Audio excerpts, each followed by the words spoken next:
Good morning, everybody, and happy hump day. I am so glad you guys are here. Who did I miss? Shonda, good morning. I saw Wist. I saw Connie. Hello, Snazzy. Mama Bear made it in the house. Soulshine, good morning. Mike M. Mike, where have you been? Where have you been, my friend? I'm going to start getting the U.S. Marshals to find you guys. Hello, Okie Crime News. Okie Crime News says, hey, I followed this story since it happened from Tulsa here. You better believe it. This is probably, actually it is, the most important show I have ever done in my stunning YouTube career. Stunning YouTube career. I know the family, certain members of the family. And this is the case that, well, this is the case that got me into true crime. This is a horrific crime that has haunted the state of Oklahoma for almost 25 years. It is dark. And if somebody, this is just my opinion, and I don't mean the family members, if somebody would have spoken up much earlier, it probably wouldn't have taken so long. Before I get to it, because this is it's just something else. You guys, I don't even know where to start. Let's tell everyone hello and happy hump day. Oh, guess what day it is? Guess what day it is? Huh? Anybody? Julie, hey, guess what day it is? Oh, come on, I know you can hear me. Mike. What day is it, Mike? Leslie, guess what today is? It's hump day. Woohoo! We're halfway to the weekend. Halfway to the weekend. Kat, I'm proud of you. Kat said, proud of you for doing this show, Brooks. Yes, I finally reached out to Miss Lorene, and she's going to be on here with us today. Thank you for the super sticker. First, I want to give you somewhat of a backstory. In December of 1999, Laura Bible went to spend the night with her friend Ashley Freeman for Ashley's birthday. The girls grew up together. Well, something went very, very, very wrong that night. Because the next morning, a passerby saw the trailer home that Danny and Kathy were living in with their child at the time. It was on fire. It was said early on by authorities that Danny might have committed a murder-suicide type of thing. Well, it didn't take long for them to find out, but that's not what happened. I'm going to give you a little bit of a backstory, and then we're going to bring up the most special guest we have ever had on this show. Now, I'm playing this clip from Midwest Mercenary. He only has 71 subscribers, but he has done a lot of work on this case. Video is going to be a little different.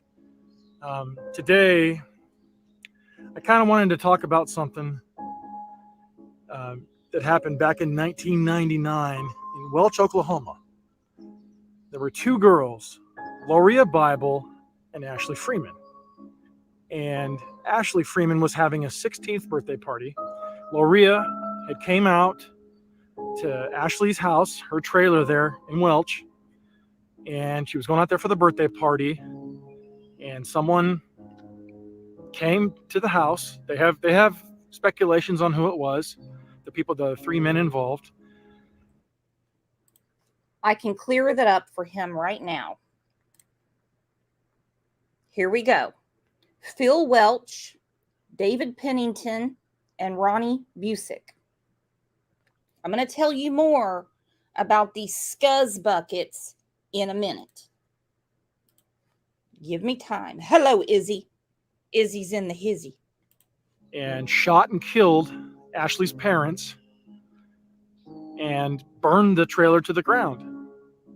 And then Ashley and Lauria went missing. They don't know if they were murdered there, murdered here, what actually happened to them. And for many years, this remained a cold case. The family of Lauria never got the closure they needed because they never found the bodies of the two girls. And they ended up getting a tip that they believed the two girls' remains had been in Pitcher, Oklahoma, inside of the cellar there on the property. And that tip ended up, they didn't recover anything out of the ground. They didn't find any remains, or the remains of the two girls. Instead, they ended up turning it into a memorial. But this case is really sad. I really feel for the family of both girls, or of the families of both girls. And I really hope someday that somebody does come forward and give the families the closure they deserve. And these two little girls can finally rest in peace. It's such a sad, sad story.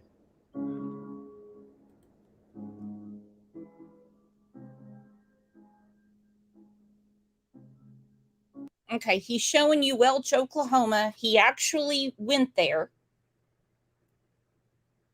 What do they say? Deep dive, boots on the ground. He went there, so look at this.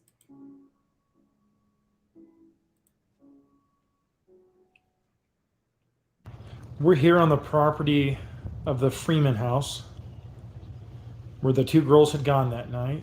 That looks like, I can't really make out where the trailer would have been, but it kind of looks like it right there. Okay, here is a picture of the trailer that was burnt to the ground. Now, these scuzz buckets, by the way, that's the word of the day. I guess they thought they were going to make it look like arson. Here is the trailer. Look at this. Now, I really, the arson is one thing, but it gets much, much worse.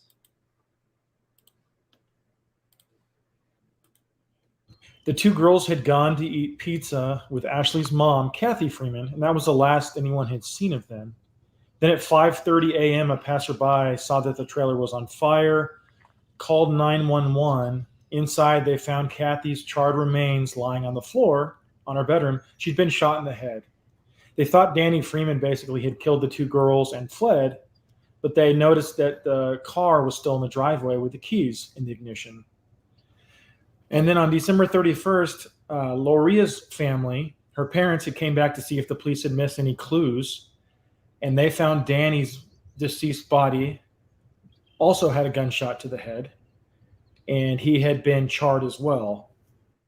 I always wondered if Danny's body didn't show up later because it got moved by these pieces of shit. But I don't know. They don't let me in on these things.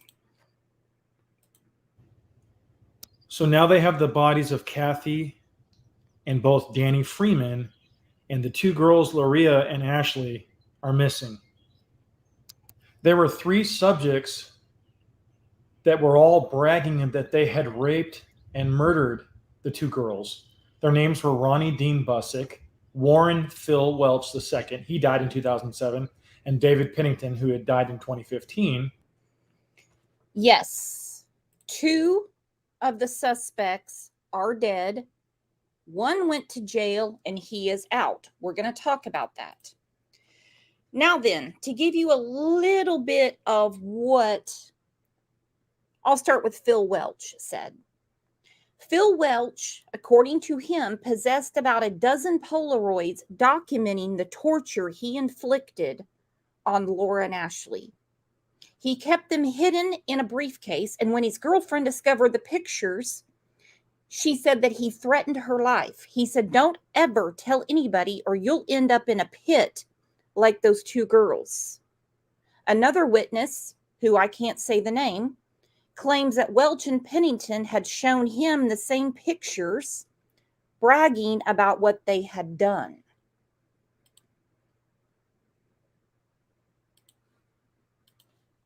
And they also claimed they had taken Polaroid photographs of the girls while they were being held captive.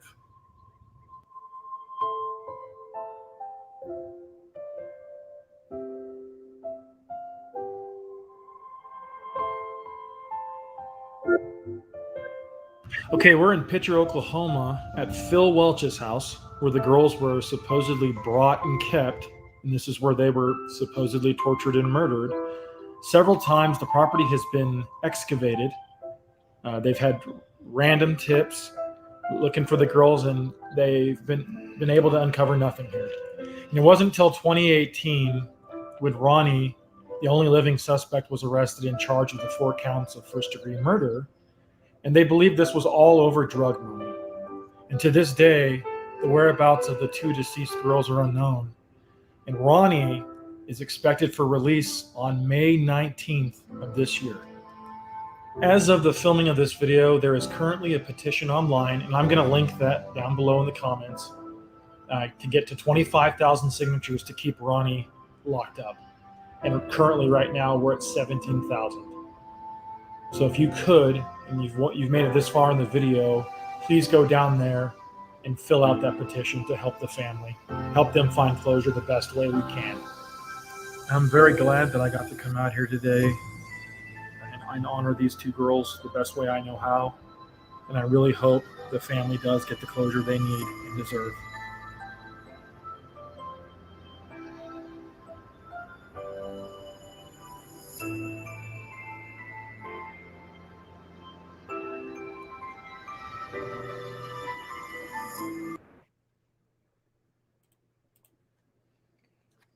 Son of a bitch, it's horrible.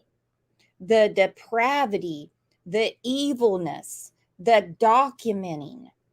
It's been said that Danny Freeman owed drug money, and these 3 went to get it, but they weren't expecting 2 witnesses.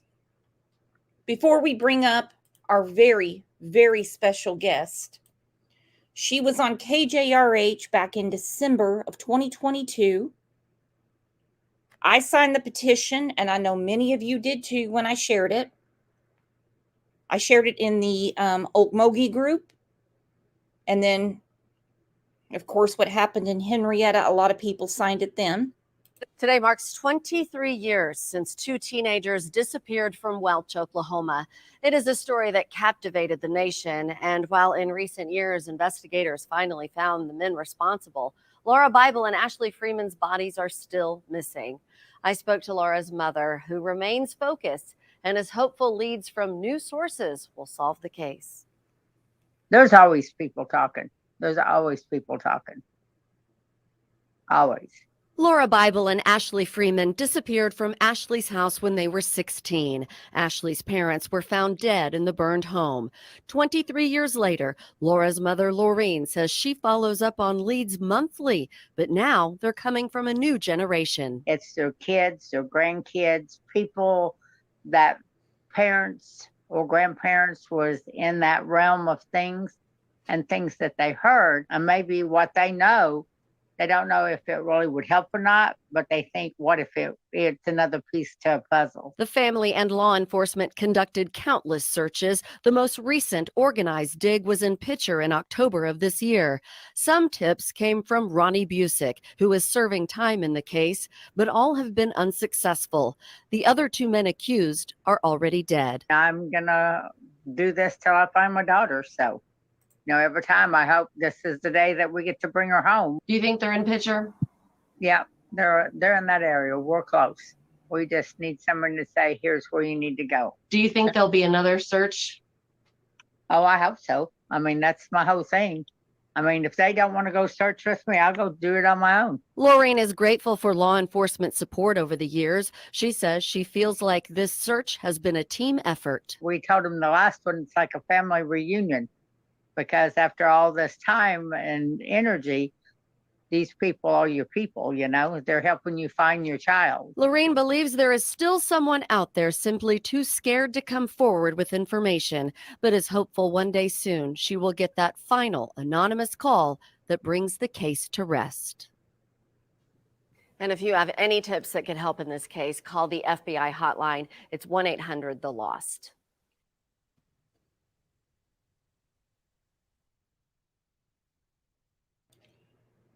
And let me tell you something about our guest. For almost 25 years, Miss Lauria has tirelessly worked on this case. Without further ado, let's please give a warm CLL welcome to Miss Lauria Bible.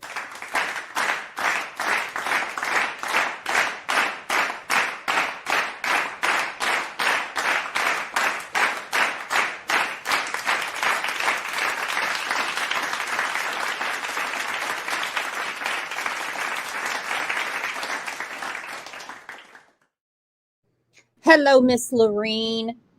Hello, how are you? Well, doing good since the last time we talked, which was about 18 minutes ago. Yeah.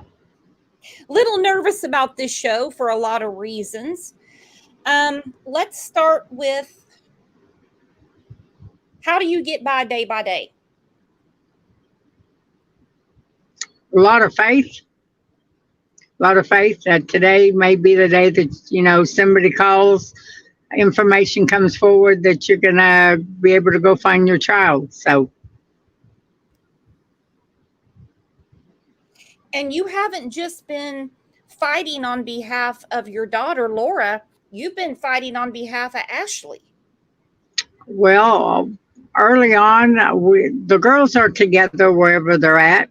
So when I find Laura, I'll find Ashley. So to me, that's a double bonus right there. Because when we find one girl, we'll find the other one. So.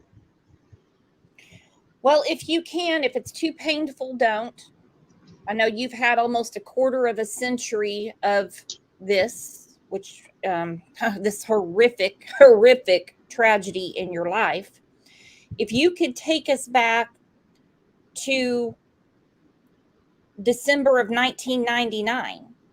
I do understand that there were some problems with Danny and Kathy. Their son had been shot by a deputy, and some people thought it had to do with that. Yes, the year in January of 99, their son had kind of went on a little rampage and stole a vehicle, took his grandparents' vehicle, went down to McAllister. He got it stuck and broke, and then he stole a vehicle and come back this direction, broke into our home, stole guns and stuff, and was over about 7 miles from his home when the truck he'd taken from McAllister broke down. A deputy come up. Well, a neighbor saw him there, called the sheriff department because they knew that they were looking for him because he'd run away. And called the deputy, and deputy come up there. But Shane had been beaten by his dad and was taken out of the home. And they told Shane in December that he had to go back home. And Shane said he wasn't going back home. And his dad is Danny Freeman, so he's the left. Yes. He's the left on the screen. Yes, yes.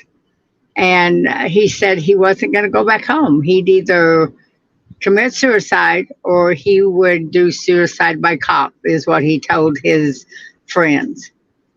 And that's exactly what happened. He got in conflict. I mean, he had enough ammunition and 2 guns in that truck. He could have held off the sheriff department.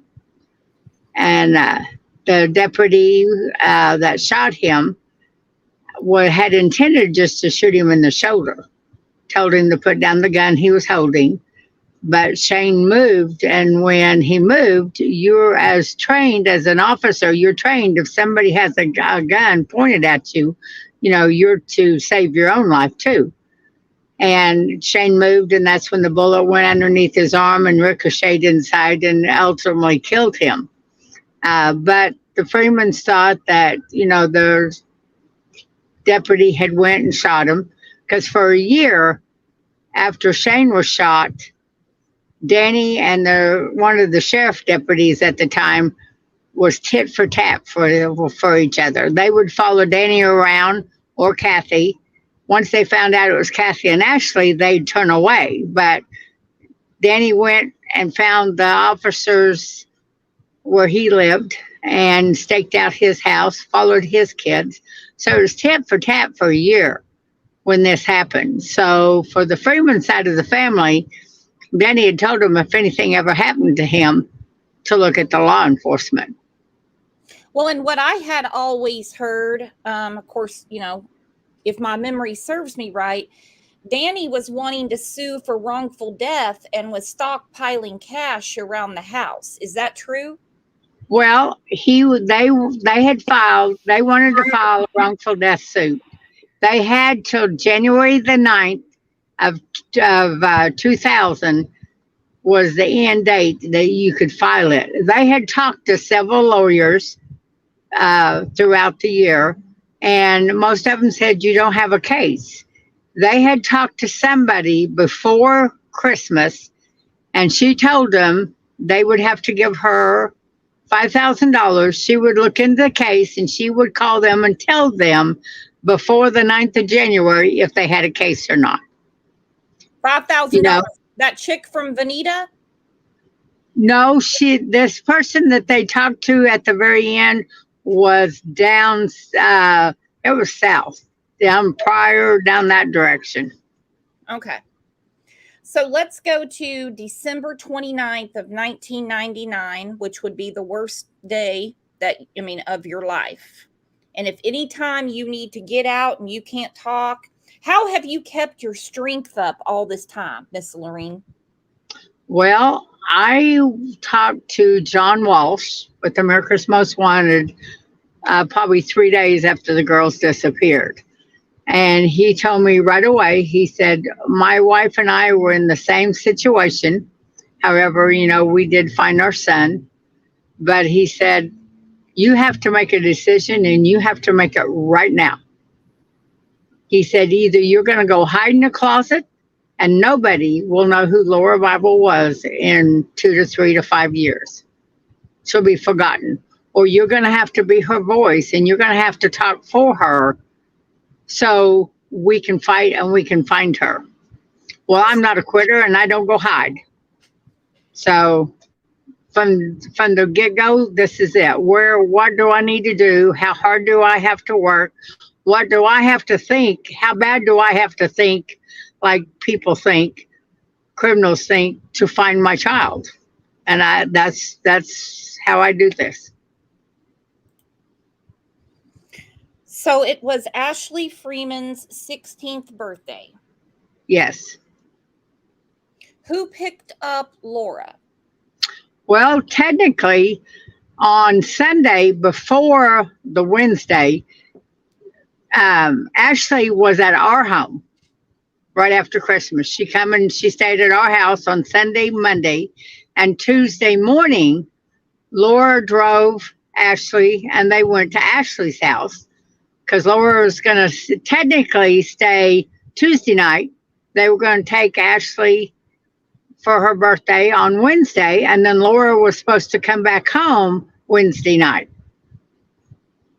So the girls got up, left. They got to Ashley's about 2 o'clock on Tuesday.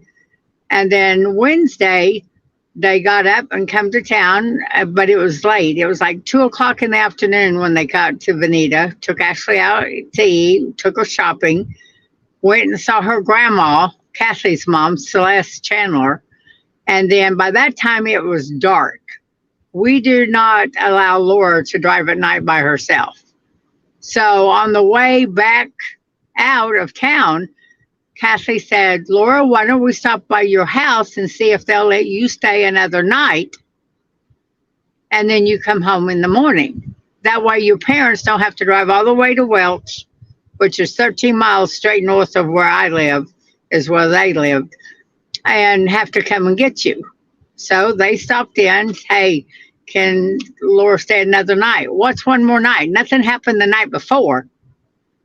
So we allowed her to go stay another night with her. So they stopped on the way. They stopped at a convenience store in Welch, got some pop, went home, had cake, and had ice cream. Mhm. That's the last we know. Other than at 5 o'clock in the morning, neighbors go on their way to work, had saw the fire come across. The whole house was engulfed. They went 2 miles south down the road, had the neighbor man call 911 to bring the fire department out. At about 10 minutes to 8 in the morning, because I ran a restaurant in Veneta, the county deputy come in and said, Lorraine, I need to talk to you. And I said, okay. So we went back to my office and he asked, do you know Ashley Freeman? I said, yes, that's my daughter's best friend. I said, in fact, she stayed the night with her again last night because it was her birthday yesterday. And I could tell the way he looked that there was something wrong. Well, before he got there, my son had called and he had heard from his girlfriend that lived in Welch that the call had went through Welch that the Freeman's house was on fire. Not that it was burnt to the ground and there was bodies in it. So I'd sent my son. I said, well, go see it. And I told the deputy, I said, well, my son called and said the Freeman's house was on fire. So he's gone across to see if he can help. That deputy looked at me and I said, oh, how bad is it? Did they get out? And I could tell right then and there it was bad. And I said, have you found anybody? And he said, they've found one person. And then he asked me if I knew the location of the rooms in that trailer. And I said, yes. So I sat there and told him where the living room was, whose bedrooms, everything about the house. And he said, okay, well, at that point, I'm talking to him just like I'm talking to you now the whole time. He said, okay, thank you. If we hear anything, we'll call you. To this day, he will not look at me in the eye because he said, you didn't scream, you didn't yell, you didn't cuss, you didn't hit. You just told me what I needed to go. He said, I didn't know what to tell you. And I called my husband. We drove to Welch. And when we got there, the Craig County Fire Sheriff Department was all setting down. The fire department was still putting out the fire around the west side of the trailer that was still burning. And they were waiting. I said, well, what are you waiting on? These girls were in that trailer. It happened at 5 o'clock in the morning. They're sleeping. And that's like, well, we've already called the OSBI. We're not doing anything till the OSBI gets here. Well, why? Okay, Well, exactly. What did you think when they said, I'm calling the Oklahoma State Bureau of Investigation? well, at that point, I'm very heated and I'm like, why? Why do we have to wait?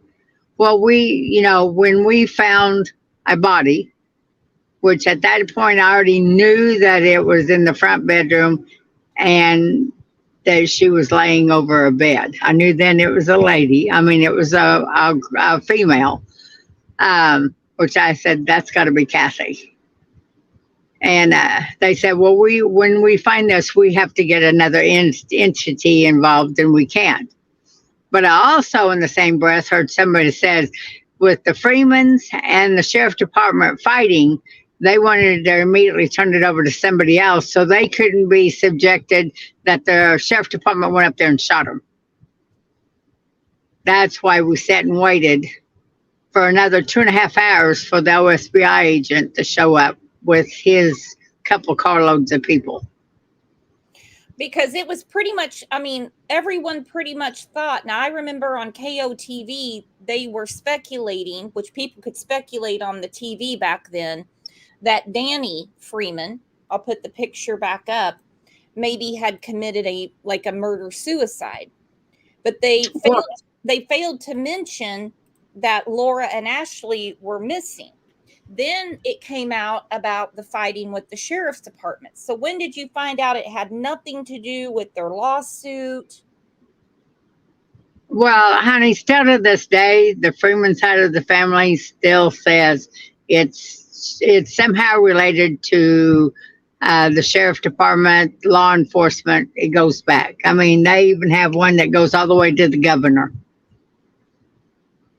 You know, my thing is, you guys can speculate all you want. We got to get boots on the ground. We got to go in here and we got to look. We got to do our due diligence. We got to find out. You know. Because Matt Ballard has put together an airtight case with the 3 suspects. So what do they say about that? You have Phil, David Pennington, and Ronnie Busick.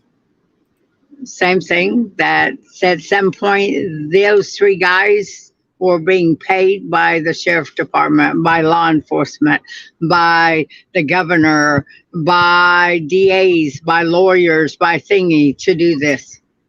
They're crazy. They have to follow the evidence. And if the OSBI has the evidence, they have to respect that. That's one thing we've been the whole time. My thing is, you believe what you want to believe. Me, I'm going to go and I'm going to find credible evidence. I'm going to find these girls. So. And I know you will. So from there, is it true, because I've always heard this, that you and your husband actually came across one of the bodies there? Now, we know Laura and Ashley have still not been found. Correct. The day that it happened, on the 30th, the morning of the 30th, after the law enforcement, after OSBI got there, they removed what turned out to be Kathy's body out of there. The whole time the OSBI agents were saying they had searched.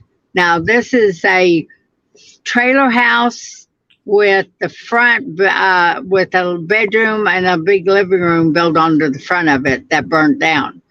Every floor in this house had fallen through, and everything that was up in the house had fell down on the ground underneath it, because the trailer house was up about 2 foot tall, except for the bed, the floor around the water bed in Denny and Kathy's front bedroom. That's the only floor that was left.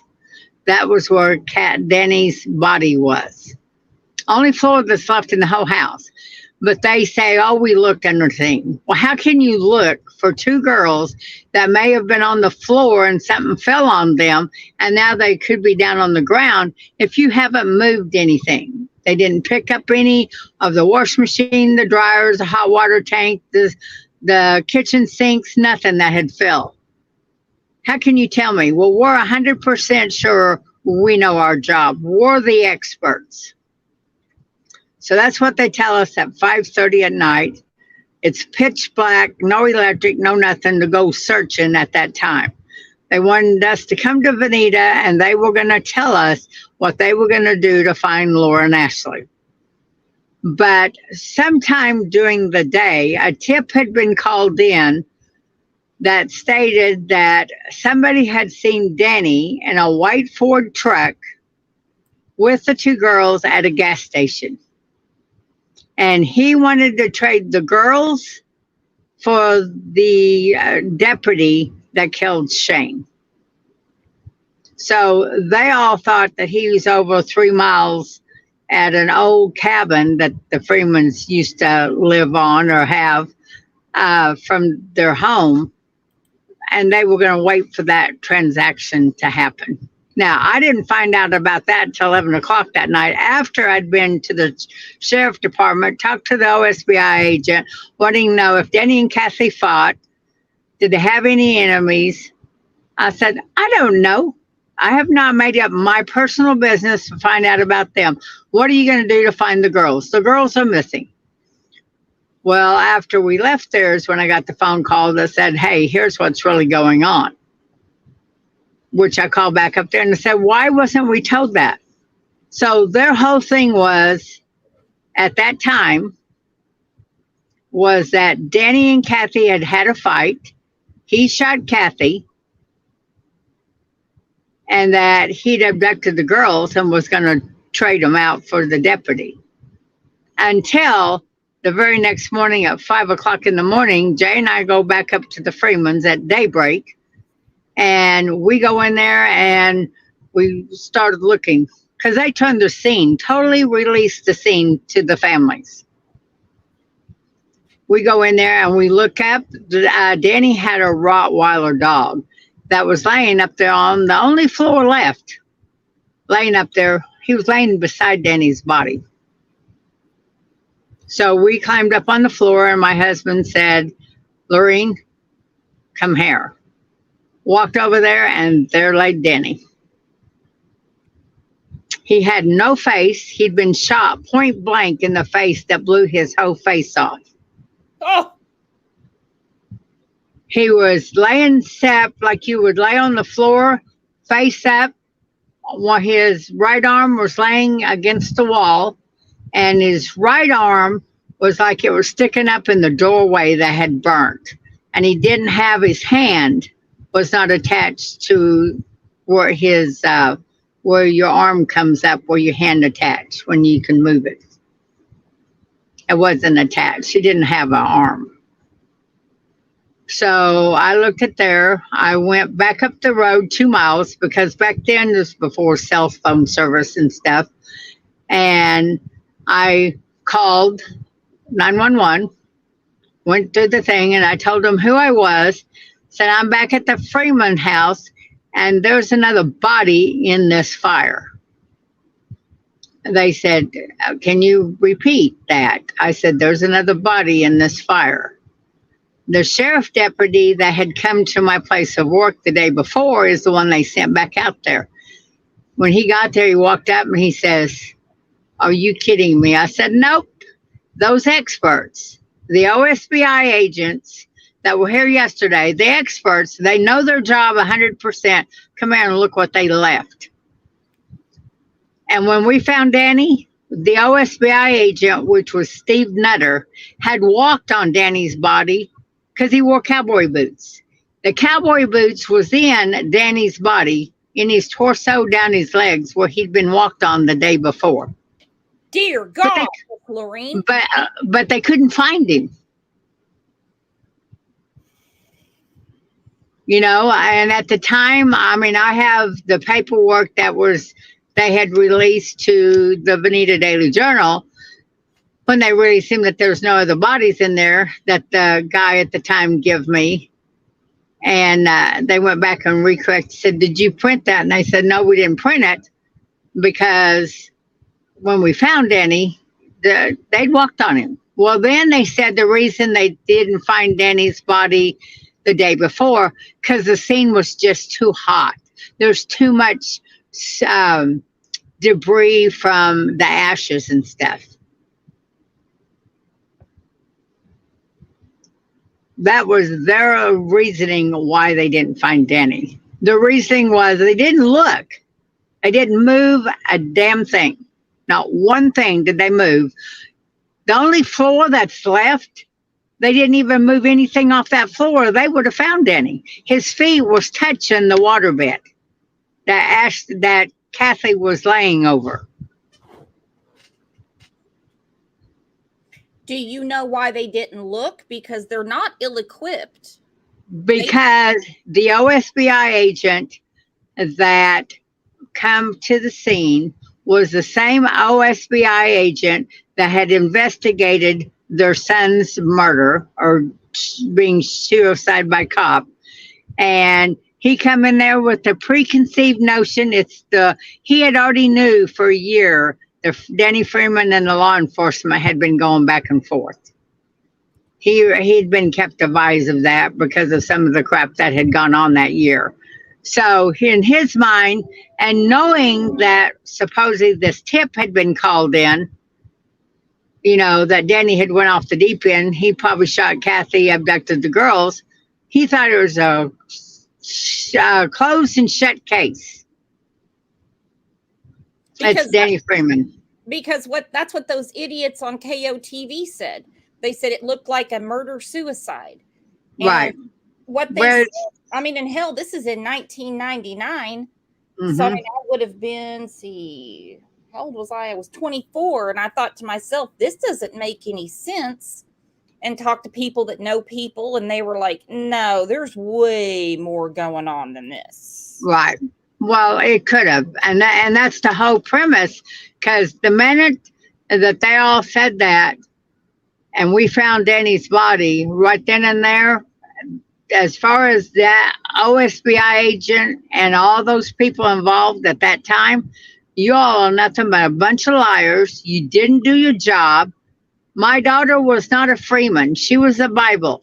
You should have come here. There should have been protocols in place. I don't care if you've come here a million times. You still follow it to make sure that you don't leave yourself liable.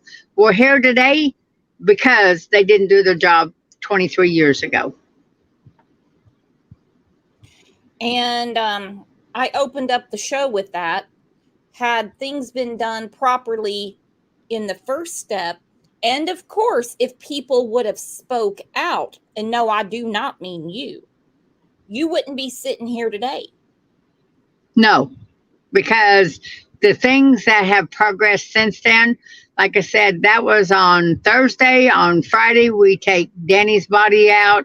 On Saturday, we did a grid search within a 10-mile radius of the Freeman property. My husband, Dwayne Vansell, which was Danny's stepbrother, all families did the grid search. We had 500 people come from everywhere, walking on horses, on three-wheelers, four-wheelers, you name it. Come and we did a grid search. That's when the insurance card was found in the driveway of the Freeman property. That was turned over. Hey, this could have fell out of a car. And at the time, the OSBI agent, he didn't care. He did not care.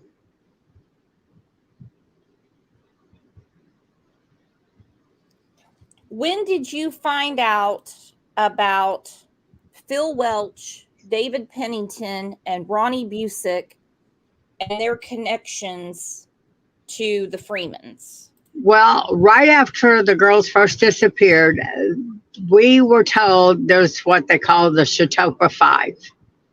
Chautauqua, Kansas. It's right across the line. I mean, it's like 11 miles up the road from Welch, and you get into Kansas. We're that close. In the Chautauqua Five is Ronnie Busick, is David Pennington, is Philip Welch. And there's two other gentlemen that was part of that Chautauqua Five. You know, were they people that ran around with those three? You know, who are those guys? I still say to this day, there are other people that are still out there that knows what happened. Because like I said, when it first happened, we were told it's the Chautauqua Five, the Chautauqua Five. But after that one, then we got word from people in Ottawa County around Wyandotte area and that area that was being picked up, that the girls were taking on New Year's Eve to a New Year's Eve party over in that direction. So then we started focusing. We didn't focus on the Chautauqua Five anymore. We were, who's over in this area? Well, actually, after you investigate for a long time, you find out all those people, don't matter what group you're in, they're all connected somehow. And it's amazing the work that you have done. And there should be a movie about what you have done, because before the internet or before anything, you were just using your common sense in basically pen and paper and talking to people. Basically, that's what we did. For the first 6 months the girls were disappeared, we probably put 200, 300,000 miles on my vehicle.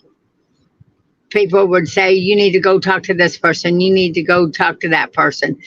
We got in the car every day and we went for 14, 15, 16 hours a day, come home, sleep a couple hours, and did the same thing every day. I mean, I can take you back roads from Oklahoma over into Missouri, over into Arkansas, up in Kansas, and you can be anywhere and nobody ever know you're there.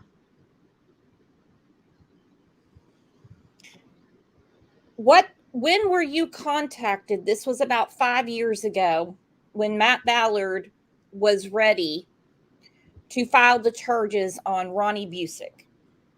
Well, actually, when in 2016 is when Gary Stansel, who worked for Matt Ballard's office, and at that time the new OSBI agent was Tammy Ferrari. They had come on site. Gary had been talking to people on and off about Laura's case. Because when he was a police officer and a detective and stuff in Tulsa, they saw it. So when he went to work for Matt, he said, in my spare time, can I look into this? And Matt told him, yeah, I'll go ahead, because Matt is in charge of Rogers County, Mays County, and Craig County as the DA. He graduated 2 years below me. His daddy was our superintendent. Uh-huh. So when I went and found out that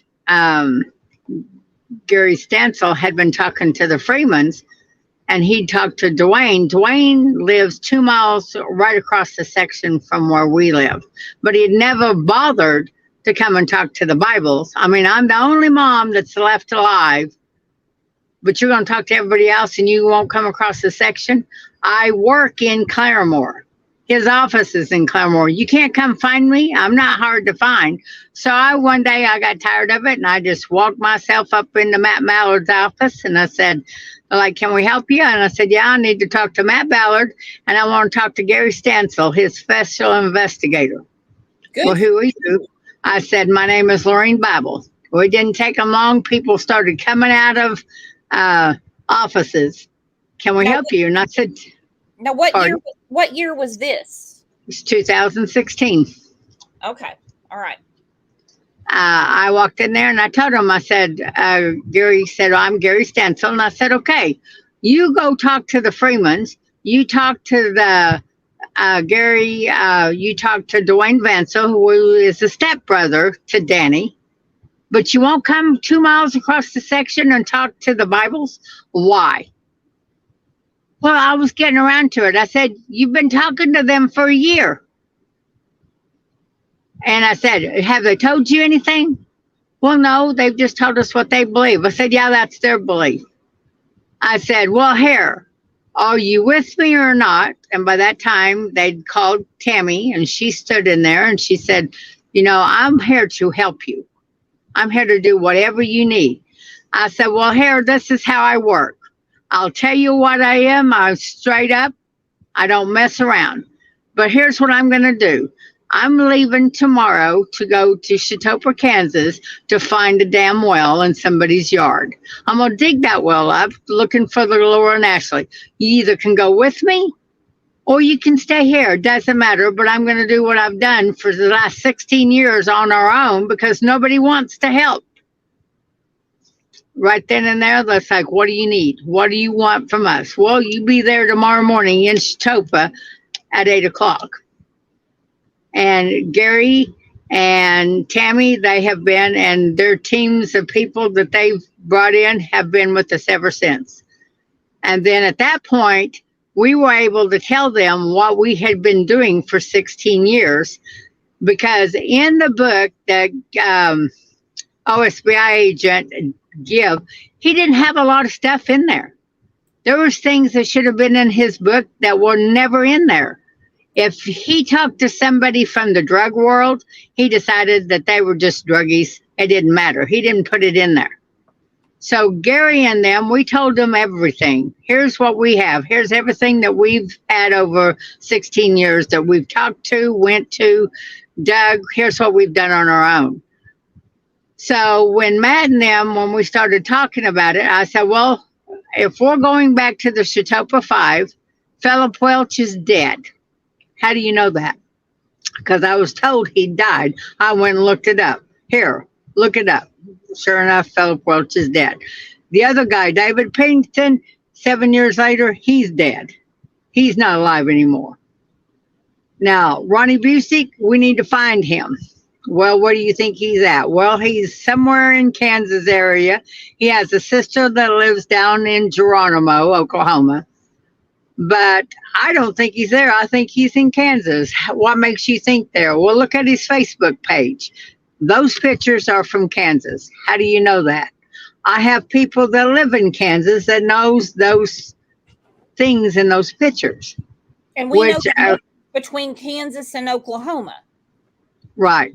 Well, and I told them, I said, and they're like, how do you know everything you know? I know people that know people that know people. I'm not afraid to come and say, I need help. I need what you got. Who do you know that I can talk to? That's how I've done this for 23 years. So eventually they did look, they did call, found out that Ronnie Busick had an arrest and he was supposed to be going back to court. He didn't show up for court. So that's how they found out that he was in Wichita. And they called the police department there because he had an outstanding warrant where he didn't go to court. So they went to find him where he was supposed to be living, and he'd moved. The people that were living in that house told them where to go find him. Sure enough, they went in that man's backyard, and there was Ronnie grilling hamburgers. That's how he got arrested. Yeah. And it seems old Fatty Matty, that's what everyone called him in high school. He was chubby. That's the DA, Matt Ballard. Uh-huh. It seems that he just only wants people to put stuff on his desk that's easy for him. Because, a couple of years ago, Sheriff Walton brought that double wide trailer and put it right in the courthouse parking lot because he said there wasn't enough evidence. And he said, it's all out there. You go process it. Mm-hmm. Well, I have found out because when this come to thingy, we do the 2 years of going back and forth to court, get him where he says he's accessory to murder. He goes off to jail. At that time, when they told us this is the best deal that we can come up with, at no point did he say that he wasn't going to spend 10 years in jail. At no point did he even mention that, because I'd have done a jury trial. That man would have sat in a jury trial than him to go in there and get it released like he got released. So after, when it come up that he was getting released, I went and visited Matt Ballard and I said, you tell me, how did we not know accessory to murder was not a punishment like if you murdered somebody? Where did you not know that? How did you not know that? He said, I just didn't know. I didn't know. I said, well, that's funny to me because I've got a lawyer that the minute I told him that what he was charged with, when we pulled the paperwork and give him, he said it's not an 85% crime. Accessory to anything is not like you did it. And he said, I didn't know that. How did you not know that? A new lawyer already knows that, and you didn't. That's his crime. That's his crime. He's the district attorney. Well, I asked him, I said, before you were the DA, were you not an attorney?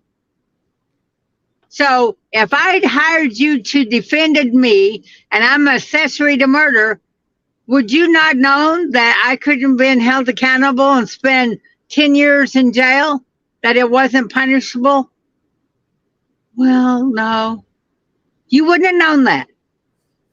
I said, well, you can believe what you're going to believe, but I'm going to tell people what I believe. You knew that, but you did not offer that, because I'd have told you we're going to do a damn jury trial.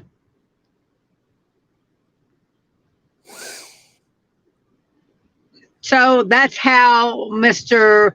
Ronnie Busick got out of prison. But you've rattled cages in Oklahoma City, and now there's special legislation going on to change it. Yes, in November or September when they go back, that's one of the first bills that if you are accessory to murder, accessory to whatever, and you are charged with it, you will get the same amount if you actually are the one that did it. Which will deter people because, if I'm going to go steal a car from somebody, right now it's like I'm not going to get as much. But if I'm going to get as much as if I actually stole it and I'm not just riding with you, maybe that'll deter people. Or, as I told Ronnie Busick the day that they brought him back from Kansas to Oklahoma, when I saw him before all this stuff started, I said, I'm not here to mess with you. I just want to know where my child is.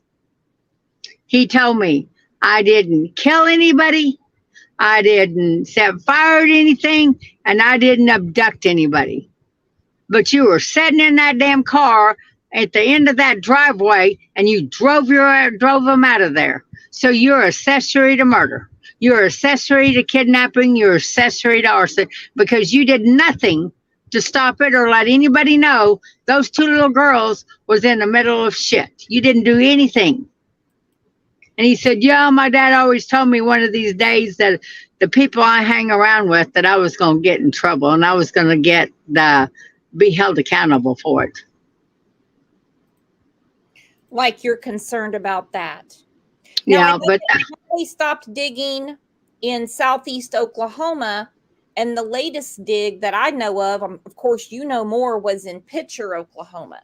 yes, Where do you think the girls really are? they're in Pitcher.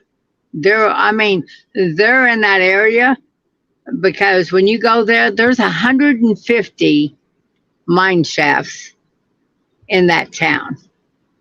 And that town ain't very big.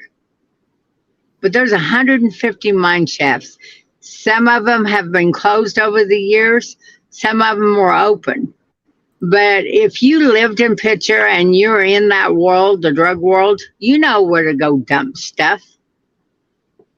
We just got to wait till the right person that has been silent, because there's still people that know where those girls are. Okay, that was my next question. Do you still think there's someone that's still too scared to speak out? Yes, I think there is someone or a couple of people that knows exactly what happened. But there are people that also know what these two that are left knows, but they're scared to death because they don't want to end up dead. Because I'm not going to go kill somebody to get what I want. The law enforcement aren't out to kill somebody to get information on the girls. But if I'm somebody and I know what really happened to them and I talk, the people, they're coming to do away with me, my family, everybody that I know. And over the last 23 years, the people that have come forward and talked to us, and there's been a lot, they're scared. They're scared for their own lives. They're scared for their own children. I mean, I've got grandparents that are scared for their little bitty ones because they're in the families. So if we talk, my family's gone, because that's what happens in the drug world. And that was my next question, actually. You're reading my mind, Miss Lorene. Does it ever make you just want to shut up and say nothing because you are scared to say anything and to fight? No. I've never been afraid. My thing is, and my mother-in-law, I mean, she's been gone 7 years now. She always was scared to death that, Lorene, you're out there looking. What if somebody comes after you? What if somebody shoots you? I said, well, if somebody comes after me, then I'm looking in the right direction so I can find Laura. So if I'm upset, if I've got somebody nervous enough that I'm getting that close, then I must be doing what I'm supposed to do. So no, I've never been scared. And I've talked to a lot of people.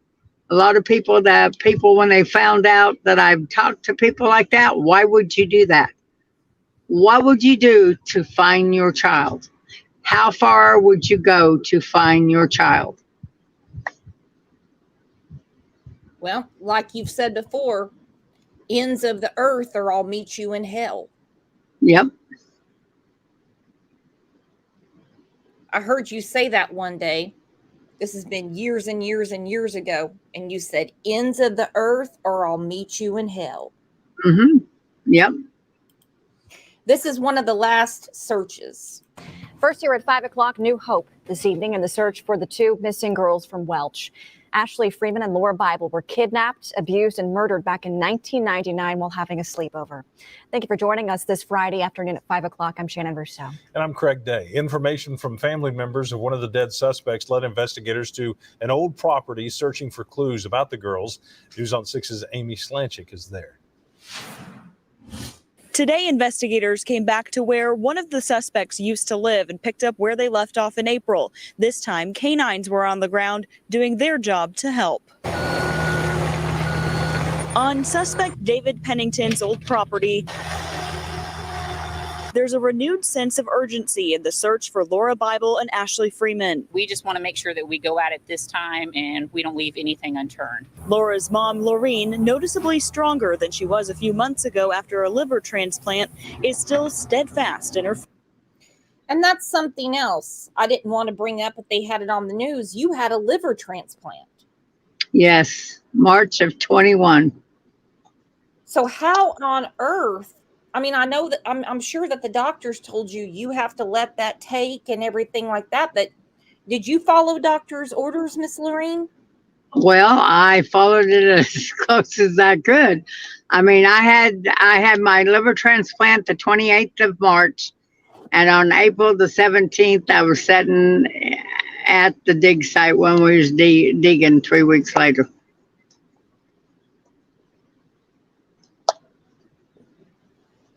I mean, that's my child. I will do whatever it takes. I mean, I was very blessed that a 23-year-old young man that had passed away, that their family he had wanted to be a donor, and him and I matched 100%. We were a perfect match. So since March the 28th, I've been able to do what I've done because of being a liver recipient, organ recipient, that I've been able to continue the fight.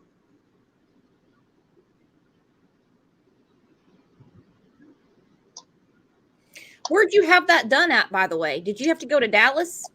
No, Oklahoma City. Okay.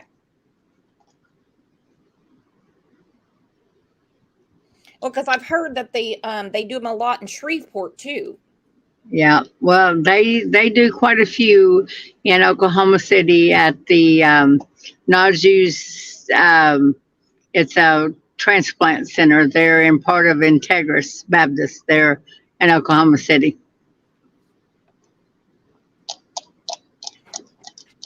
How are you feeling with it now, Miss Laureen? Oh, well, we're trying to wean me off because you have to take anti-rejection drugs for the rest of your life, and we are starting to try to take me off of them to see how that works. Because my blood work has been for 2.5 years now, it has been perfect. So we're starting to decrease it to see if you are 100% match. If it's like it's now my own liver. So I don't know if you can see the comments I put on the screen. Just Kat said, Miss Laureen, she's from United Kingdom. I can't even imagine what you go through on a daily. I'm in admiration of your strength and tenacity. So sorry this has been such a difficult process. I pray for answers for you and your family. Britt Sadie said, I finally caught back up. This mom is a true fighter.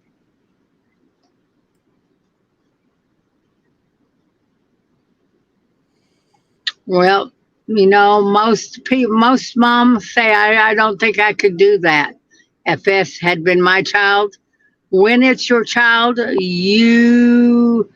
you think you can do, you have to do.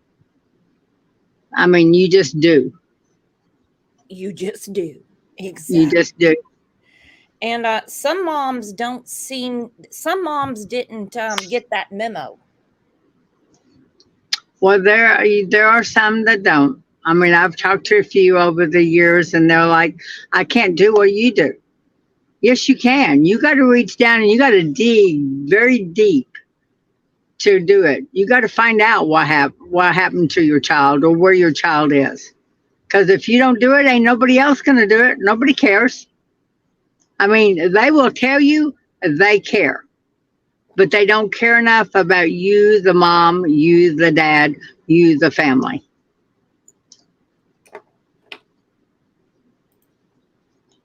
Faith. We're hopeful that we will find the girls today, but if not, we can mark it off that the girls are not here. The Oklahoma State Bureau of Investigation says information from the only living suspect, Ronnie Busick, coupled with information from Pennington's stepdaughter, is what led them here in the first place. The stepdaughter, who is now in her 30s, told investigators Pennington never wanted her or her mom to go anywhere near a cellar on the property. Even after.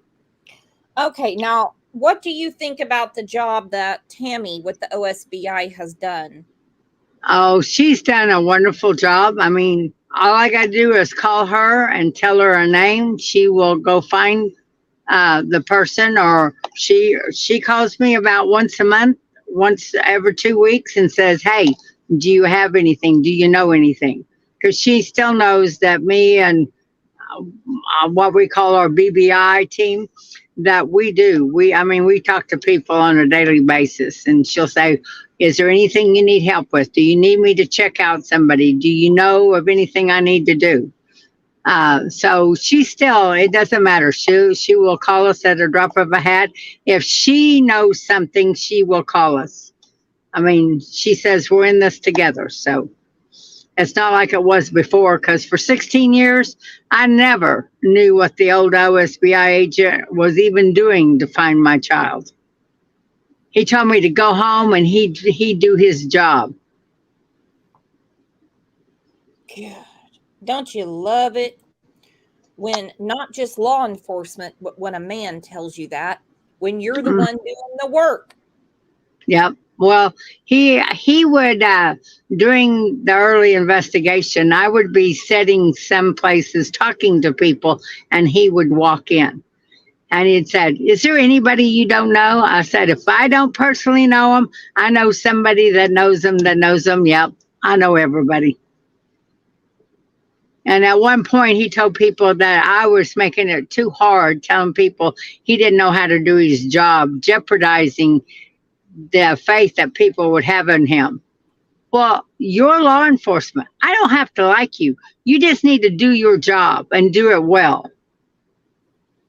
So if people don't have faith in you, it's because you don't do your job. You don't do it well. I mean, I work in food and I serve people food. So if the food isn't up to par with the customers, then I have to do what I need to do to make the customer okay with it. Well, you're in law enforcement. You're supposed to investigate, do your job. But he didn't like it when people said he wasn't doing his job. So didn't bother me. Do your job. Do your job. Well, you did it for him. Well, that's what a lot of people said. How did you come up with the BBI? Well, it's the Bible Bureau of Investigation. We had to, because nobody else was investigating it. I would love to have seen the faces of the people in the Rogers County DA's office when you marched in there. Oh, they were all like, "Oh my, what's she wanting?" Because I just went in there and said, "I need to talk to Matt Ballard. I need to talk to Gary Stansel. Anybody that's investigating my child, I need to talk to them. Because if you're going to go talk to people behind my back, I'm going to talk to you face to face. Because you ain't come talk to me. In 16 years, ain't nobody come to talk to me."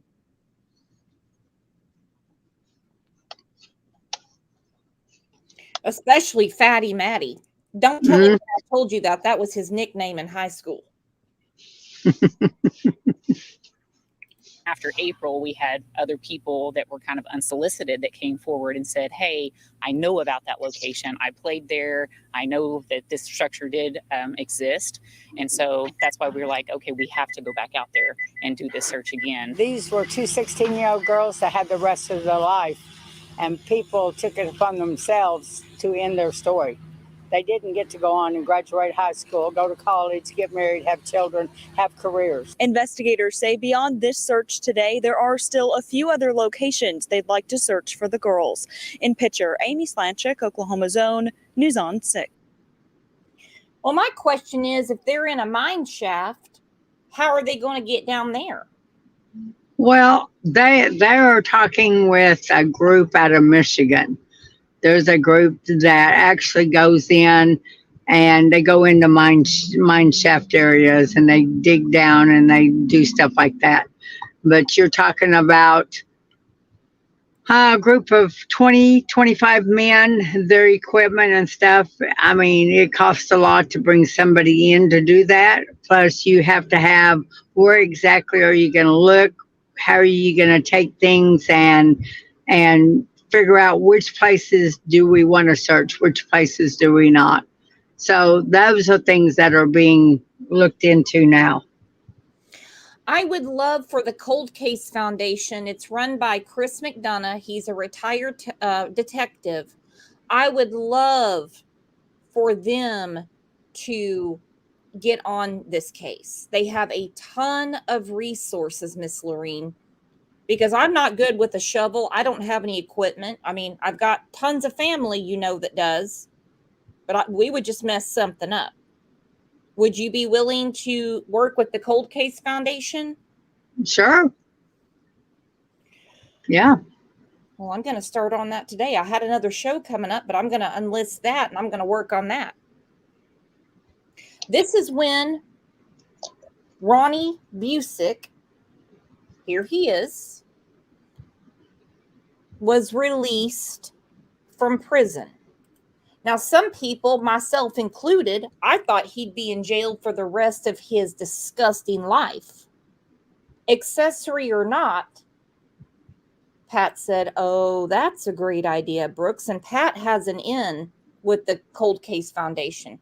They have been helping with the case of Michael Vaughn. He's been missing for 2 years in Idaho. They have helped a friend of ours, Stacy Jones, out of Missouri, with her daughter, Michaela Jones. And trust me, especially with all of your research, it would go somewhere.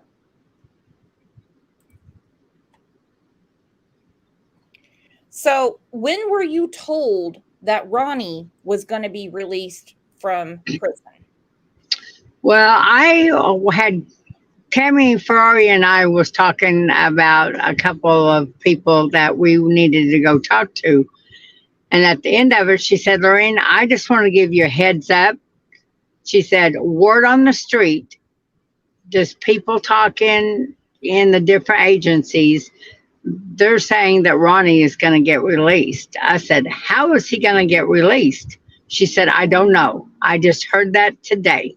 I just want to tell you, I don't know if it's true or not. I don't know anything. As soon as we get anything concrete, I'll let you know. So before the day before it all broke loose that he was getting released, I had heard the word on the street was, but that was just people saying something. Somebody had heard something from the parole board or whatever. And then I got a call from Tiffany Albanese, which for 23 years, she's worked for Fox, whether she was been in Joplin, Tulsa, now she's back in Joplin, but she's become almost like my oldest daughter because anything I've ever needed, she's made sure she's got contacts everywhere. And we've used, and she called me and she said, Lorraine, I just got, I have inside information. She said that Ronnie Busick's going to get released. I said, well, when's he going to get released? She said, they're saying that it's going to be supposedly like the 25th of May. But the person that called me said it's going to happen on the 19th of May. And I said, what do you mean? She said, well, because he's going to get out early. They're going to release him. I said, how in the hell did this man get out of prison? She said, I don't know. I'm just telling you, I'm digging information up now. So at that point, that's when all the Bible people, we got together, we got on phones, we got to calling and found out that accessory to murder is an 85% crime. He doesn't have to stay there. And that the prison and parole board, they put in good behavior. If you're a model citizen, you get days off of your sentencing so you can get out early. So for every month he was in, he got 2 months credit at the back end of it. So that's how he got out of prison. The same thing happened in Henrietta. Yep. That Jesse McFadden, that sex predator, that deviant, everything from washing his ass to putting on deodorant to not raising hell for a day, they would call good behavior, and they would shave off his time. And well, we know what he did. Yep. All right, this is when Ronnie got out of prison. The only living man convicted in connection to the murder of 2 teen girls in Welch was released from prison. Lauria Bible and Ashley Freeman disappeared in December of 1999, and their bodies have never been found. 2 News Oklahoma senior reporter Justin Ayer went to Lexington Prison and spoke with Laura's mother, Lorene, about plans moving forward now that Ronnie Busick's been released. Prison officials say Busick was released early Friday morning before reports of protests or media attention ever came on site. For the searchers and victims' families. Now, I thought that was kind of shitty of Oklahoma Department of Corrections to sneak his nasty ass out before anyone could protest or confront him. But of course, I'm not you. What do you think, Miss Lorene? Well, technically, they didn't. He did not leave that prison till 9:45. I was standing there. They had us across the road from it, wouldn't let anybody go on site. A prison, the assistant prison dude that runs it, sat out there. Him and his cohort sat out there and wouldn't let anybody in unless they had a badge the whole time.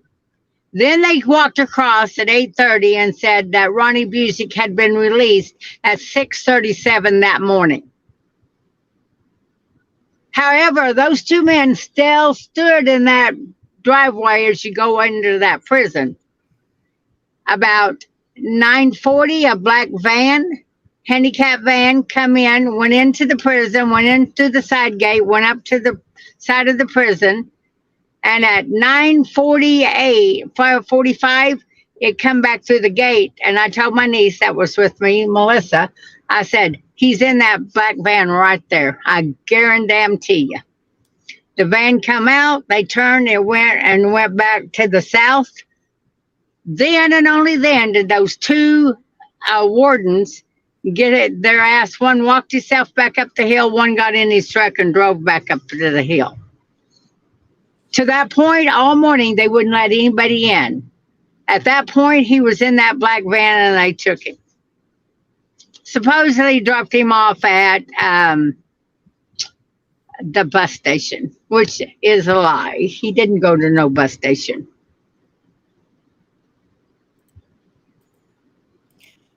And I'm sure you know, and you don't have to say, but where is he now?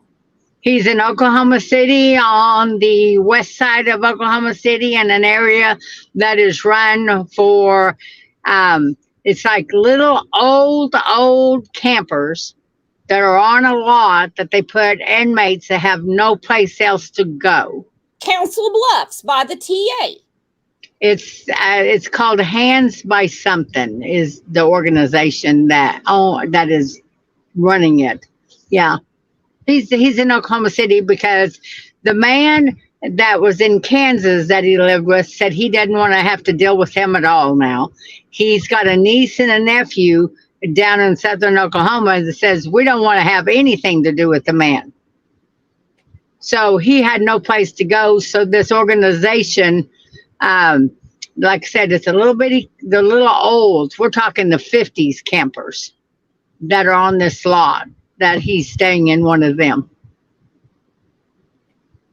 So his Social Security money goes to them, and he gets so many dollars a month to live. He had better living things in the prison than he does now, because he is in a wheelchair. Well, I hope it's painful. Well, from the looks of where he's at and him getting around, he probably mainly stays inside that little camper, and I mean it's little. It's not very good. It's like a camper you would put out in like the country folks do when we retire vehicles and old things that are up in the fence line. Yeah, that's what it looks like. Families who've been out trying to find these girls for 24 years and counting. It's an emotional day. Nearly 24 years later, Lorraine Bible will never stop searching. He has more rights. See, that's the one. It's for some reason KJRH keeps calling you Lorraine, and I'm like, does she want it pronounced that way? That's why I asked you. I said I'm kind of confused. Nah, it doesn't matter. We have a question from the chat. Christina Alaska wants to know how you feel about psychics. Well, we've used several psychics. I mean, I was very fortunate to go on Montel Williams' show to see Sylvia Brown. When I talked to her, we went where she said to go, but we didn't find anything. We've had several people talk to us. I'm not saying that they're not good, they're not bad, because you never know what gift the good Lord gives people.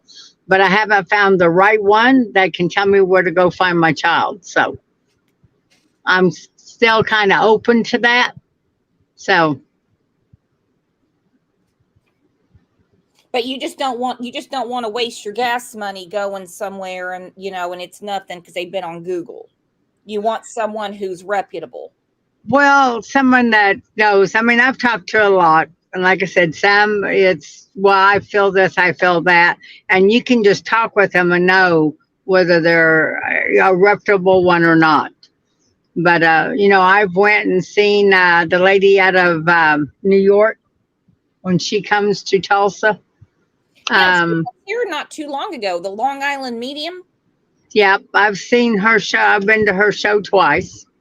Not this last one, but I've been to her one once. Now there's another guy by the name of Tim Harris, I believe.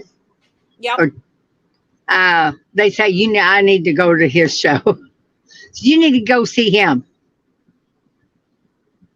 But you just you never know what the good Lord gives people. Good Lord gives everybody special powers or special things, and you never know what one person has that the good Lord didn't give them to help people. That's why when people call and they tell me stuff, people's like, why do you, after all this time, why do you listen to people? Because you never know that's the last puzzle piece to the puzzle. You never know. Could be the very last one. Yep. And we're going to get on this Cold Case Foundation thing today. I know there's an application you have to fill out, but they get tons of applications. But we're going to have an inside of, an army, getting a hold of them saying, when you get this application, I'm going to send it to you after this. Please look at it because they have done amazing work.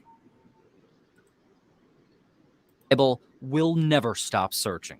He has more rights than the victim does. We're going to protect him from you. Well, I'm not out to kill him. I want answers. It's why she stood outside in the tall grass outside Lexington Prison, even though prison guards told us Ronnie Busick was released earlier that morning. You're a lot of way away from what the activities that happen where you can ask questions. The people you want to ask questions right now, all they tell you is to get across the highway. Still searching for answers after her daughter, Laura, and friend Ash. Now, what did you think when they said, no, just get across the highway? I was like, why? Well, this is just what we do. We don't need all the media over here. They made it look like the media is the one that caused it all. All the media attention. We don't need all that. Well, you know what? You got barbed wire all the way around that fence. Ain't nobody coming inside that prison. But that's just the way they did us all that day or that morning. Because, like I said, by the time by 9:45, they were done. They were back inside the prison thinking, okay, we did that. It cost us a few hours to stand out there and be mean to people. Yeah, and I don't want to pick on who watches who or who believes in this psychic or that psychic, but if Donna Serafina was for real, she wouldn't need Miss Lorraine's money to give her a reading as to where Laura is. Mm-hmm. That's ridiculous. It's disgusting.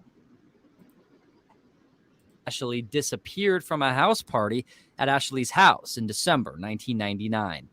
The next day, the house was engulfed in flames, and Ashley's parents were found shot to death. Busick was arrested in 2018 and pleaded guilty to being an accessory in July 2020 to torching the Freeman home, killing Ashley Freeman's parents, and abducting the girls. After serving less than 3 years of a 10-year sentence, Busick was released Friday due to good behavior. For every month you serve, you get 2 months cut off the back end. Well, nobody cut anything off the end of my life but her life. Lorraine says she's going to continue working toward change with Oklahoma's criminal justice system. She says she's been in touch with state lawmakers. With Ronnie Busick being released, then we have the Henrietta murders. Another fail in the system. Something has to change. How many more kids' lives have to be wasted because people won't take the time to make sure they're safe. And Lorraine Bible told me from here on out, wherever Ronnie Busick goes, she's going to go too because she wants answers. And you will. I saw a comment in here. Someone said, they asked, have you seen the movie 3 Billboards with Frances McDormand about the mother who rented the billboards to shake up law enforcement? Not saying you have to get billboards, Miss Lorraine, but it's a reminder of what a mother does. And you have shaken up the state capitol, my friend, because if you guys look on the screen, look at this. An Oklahoma state representative filed a bill he's calling Laura and Ashley's Law this week. Now, this was from June 6th of 2023. Filed by Representative Steve Bashore, the law would add accessory to murder in the first or second degree to the list of crimes that would require an offender to serve 85% of the prison sentence before being eligible for consideration for parole. It would also exclude the prisoner from earning any type of credit that would reduce the sentence to below 85% of what was imposed. She's walking the walk, she's talking the talk.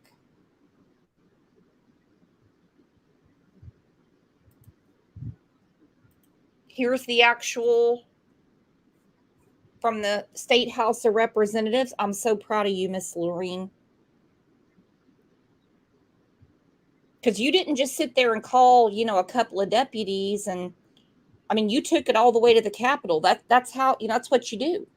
Well, that's, and I keep telling people I'm very fortunate. I have 2 nieces that are almost like my own daughters. I helped raise them at some point in their lives. Once stuff started happening, what do we need to do now? And it's like every night we would get together. What do we do? Who do we need to send? Who do we need to call? And that's what we did for almost 4 weeks when we found out Ronnie was getting out. Who do we need to call? Who do we need to get in contact with? And, I'm very fortunate that we have people in Northeast Oklahoma, representatives that we know somebody that knew them. How do we get in contact with them? Who do we call? We've got some that I personally know. In fact, one of the representatives was Laura's teacher and Ashley's teacher when they were in school. He's now a senator. What can we do? And we were very lucky to get a hold of six, and got some of the congressmen that have gone on from the senators to become congressmen that were willing. What can we do? How can we make a change? So it's just been. I've got a team behind me that has been very helpful, very focused. They're as focused as I am.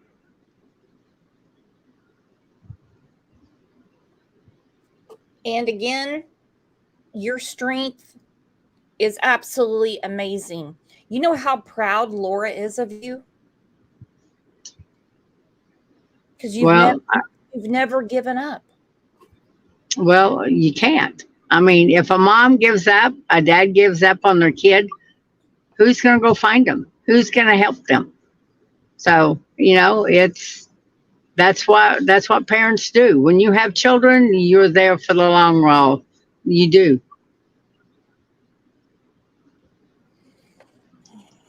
All right, my friend, I will call you after this. I want a huge round of applause. I know there's 313 people watching.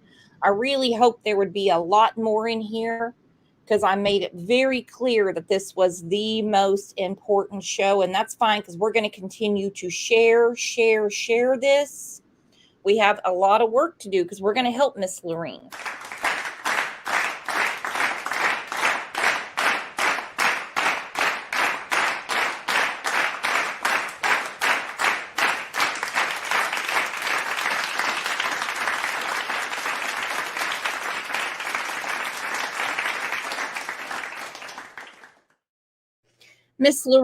Miss Lorene, you're an absolute inspiration to parents everywhere. If you check out, I don't know if I went into it with you, if you see some of my other shows about Michael Vaughn, you'll see the same fire in a woman named Brandy Neal and what she has been going through trying to find her son Michael. It's a sex offender ring that grabbed him. Sorry, I'm choking up. If you look at some of my shows about Michaela Jones, you'll see what her mother went through. And I would love to have all three of you on here because, well, you've inspired me to be a better person, and everyone in here.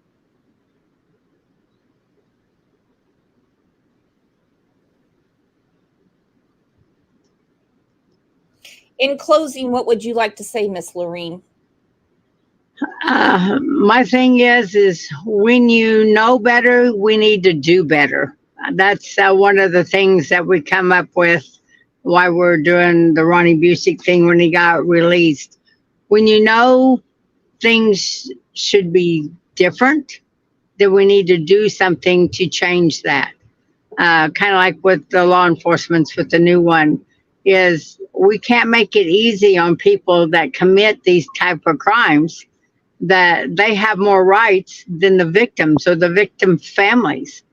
We got to do something. We got to make it better for, like Lauren Ashley, not for them, but for the next family. We didn't jump on the bandwagon like we are now with changing the law when it happened to Lauren Ashley. When the Henrietta thing happened to those 5 children, we said, what could we have done if we had went that direction? But our focus has always been on the girls, how to find the girls, how to do the girls. I could have ripped OSBI apart from the very start of it, but I didn't want Lorene Bible fighting against the OSBI. That's how we got here, was the Freemans and the sheriff department fighting. I didn't want that. I wanted the attention on the girls. So when the Henrietta thing happened with those 5 children, is what could we do different? Now that we know something has to change, we have to do better. Do better. Now, here's a question that was in the comments section. Have you thought about running for a state Senate seat? No, not. I've had people say you need to go do something, because you're not bought. There are some that are bought. I'm going to put you up here and I'm going to send you there because you're going to look out for the underdog. Well, it should be that way. When anybody's put in office, it's not you're there because somebody owns you. That's the drug world. That is the drug world. The drug people own people. You're there to make it better for most people. But no, I've been asked before if I need to do that. I was told I needed to become a county sheriff or a Bonita police chief. Well, I don't live in that county, but I'd vote for you. So.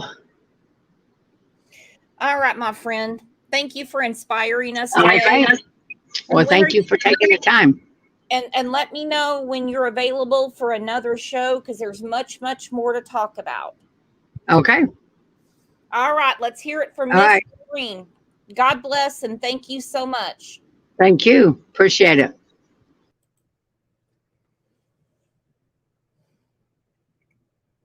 Thank you so much, everybody, for being here today. As you know, because you heard it straight from Miss Lauria Bible. She has done nothing besides take care of her house and go to work and take care of her family, but work tirelessly for justice for her daughter, Lauria Bible and Ashley Freeman. There they are on the screen. Please share this video, and I'm going to start right after this, after I feed OJ, to get a hold of the Cold Case Foundation because, as you know, the odds were stacked against her. You heard it from her mouth.